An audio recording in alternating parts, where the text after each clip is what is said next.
ఆంధ్రప్రదేశ్లో నిజంగా చెప్పండి, జగన్ అనేట ఆయన అంత దుర్మార్గంగా పరిపాలించిండా?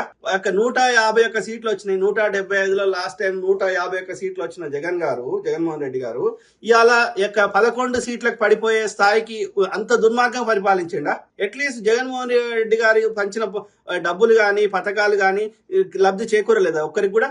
అయినప్పటికీ అంత ఘోరంగా గెలిచారు, ఘోరంగా ఓడిపోయాడు జగన్మోహన్ రెడ్డి గారు అంటే నా అంచనా అంటే ఎట్లా వచ్చినాయి అంటే ఓట్ల పరిశీలిస్తే ఇది అరౌండ్ 30 నుంచి 35% జగన్ పడ్డాయి. మిగిలిన 65% ఆ యొక్క కూటమికి పడ్డాయి. అంటే ఇక్కడ వ్యతిరేక ఓట్లు, జగన్ యొక్క వ్యతిరేక ఓట్లు చీలలేదు వాడు కూటమి పెట్టుకోవడం వల్ల ఆంధ్రప్రదేశ్లో. రెండోది, ఇంకా కొన్ని ఓట్లు 50% దాకా పడేది, 35 కాకుండా ఇంకో 15% ఎక్కువ పడేది, అప్పుడు జగన్ గెలిచేవాడు. కానీ ఇక్కడ వివేక సినిమా రావడము ఎన్నికల ముందు ఆంధ్రాలో ఈ నాటకాలకి సినిమాలకి మన తెలంగాణ కంటే ఎక్కువ పిచ్చి ఉంటుంది, మనకంటే ఎక్కువ ఉంటుంది. సో దాని ఇంపాక్ట్ కూడా ఎక్కువ ఉంటుంది. ఇప్పుడు సినిమా ఎన్టీ రామారావు అక్కడ హీరో అయింది, కానీ తెలంగాణలో కాలేడు. ఆంధ్రాలో ఈ సినిమాల పిచ్చి కూడా ఎక్కువ ఉంటుంది, అంతకుముందు నాటకాలు ఉండేది.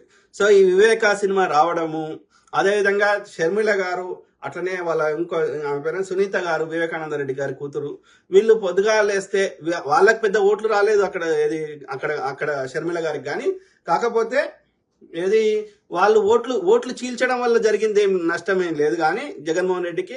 కానీ వీళ్ళు పోయి బాబాయిని చంపినవు, పిన్నిని ఇది చేసినావు అని అట్లా ప్రచారం చేసే వరకు దానివల్ల ఒక న్యూట్రల్ గా ఉన్న జగన్మోహన్ రెడ్డికి ఓటేద్దాం అనుకునే న్యూట్రల్ ఓటర్లు వాళ్ళు ఆల్టర్నేటివ్ టీడీపీకి ఓటేసారు అనేది నా అభిప్రాయం.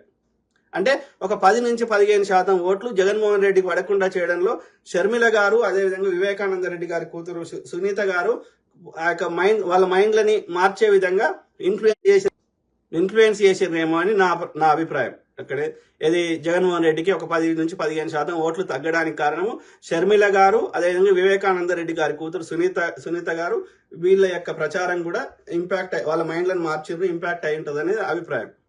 అట్లనే లోకల్ ఎమ్మెల్యేలు కొంతవరకు దోసుకోవడము, ఇవి కూడా కొన్ని కారణాలు అయి ఉంటాయి, రౌడీజం చేయడం ఇట్లాంటివి.